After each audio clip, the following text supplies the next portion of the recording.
You are all set up. Finish. Oh, bro.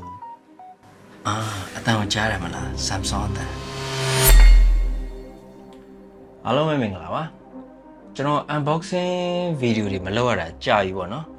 ဆိုတော့အခု unboxing လုပ်ရမယ်ဆိုတော့နည်းတော့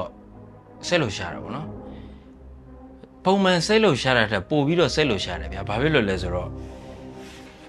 ဒီ Galaxy Z Fold 5ကို unboxing လုပ်ရမှာမလို့ပို့ပြီးတော့စိတ်လှရှာတာပေါ့နော်အဲ့တော့ကျွန်တော်တို့ unboxing လေးလုပ်ကြပါမယ်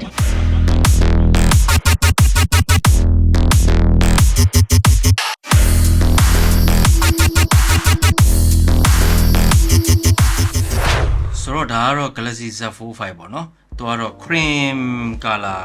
ထင်တယ်ပေါ့နော် cream ဟုတ်တယ် cream color 12256ပေါ့နော် cream 12256မြင်ရလားတော့မသိဘူးပေါ့နော်ဆိုတော့အဲ့ဒါလေးကိုကျွန်တော်တို့ဖွင့်ကြမှာဖြစ်ပါတယ်ကြည့်ကြအောင်ကင်မရာဘတ်ကြီးကပူကြီးသွားတယ်ကွာသလားကင်မရာဘတ်ကတိတိတတ်တာကြီးကိုကြီးသွားတယ်လို့ပြောလို့ရတယ်နော်ဘရိုကင်မရာဘတ်ဒီဇိုင်းပြောင်းသွားတယ်နော်ရှယ်လာတယ်ကွာပြီးတော့သူ့ရဲ့ hinge ပေါ့နော် hinge ကပို့ပြီးတော့ flat ဖြစ်သွားပြီဗျာသိလားဒီလိုမျိုးတော်တော်လှုပ်ကြည့်မှသိတာဗျာသိလားlighting နဲ့ဒီလိုအကြည့်ဒီမှာကြည့်တိတ်တော့မသိတာတော့4 နဲ့4 5နဲ့ကတော့ကွာသွားပြီကွာတော့လက်ရလေးကတော့ထင်တာပေါ့နော်ထင်ပါပေါ့ဖုန်းပဲတော်လှတယ်ကွာတော်လှတာသူတို့ဘူးထဲမှာဘာတွေပါသေးလဲပေါ့နော်ဒီအိတ်ထဲမှာပေါ့ဒီအိတ်ထဲမှာကျွန်တော်တစ်ချက် charging ကြိုးရယ် sim tray ejector ရယ်ဒါပဲပါတယ်ပေါ့နော်ဆိုတော့ charger တွေကတော့မပါတာတော့ကြာပြီဆိုတော့ပူစမ်းကြီးတော့မဖြစ်တော့ဘူးပေါ့နော်ခေကတော့ကျွန်တော်တို့ဒီဖုန်းလေးကိုပေါ့နော် share လှတော်လှတာကင်မရာဘတ်ကြီးက4နဲ့တော့မတူတော့ဘူးအကြီးဖြစ်သွားပြီဆိုတော့ကင်မရာပိုကောင်းသွားပြီဆိုတဲ့သဘောပေါ့နော်ကျွန်တော်တော့ပွင့်လင်းပြောရင်ကင်မရာပဲပိုပြီးစိတ်ဝင်စားတယ်ပေါ့နော်တပုံနဲ့ဗီဒီယိုသမားဆိုတော့ကင်မရာကတော့ပိုပြီးအဓိကကျတယ်ဒီမှာ power on လိုက်ပြီပေါ့နော်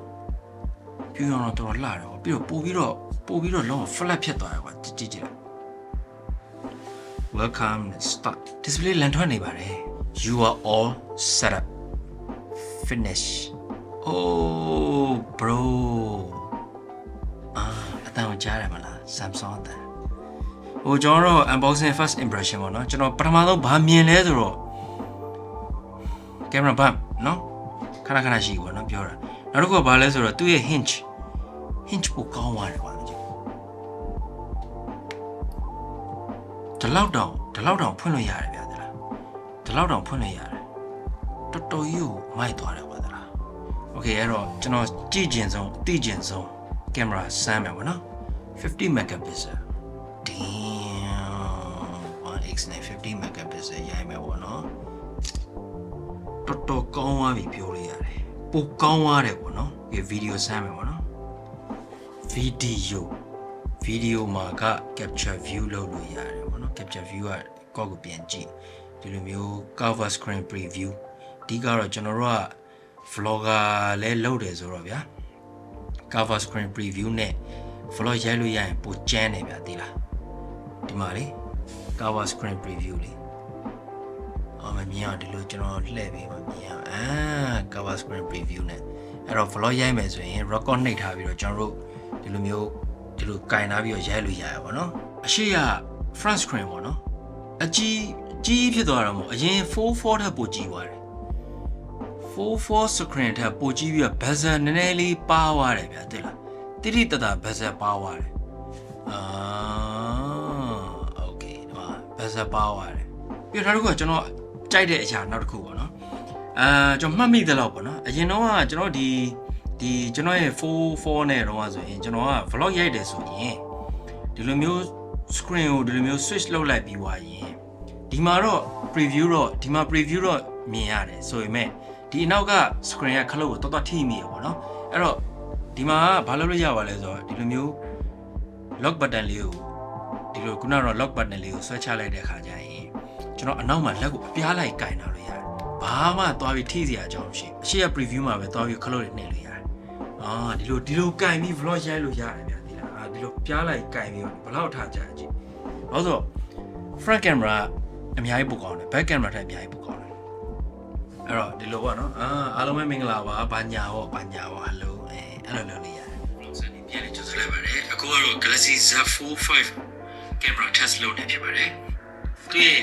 camera ရုပ်ထွက် quality audio video quality ကို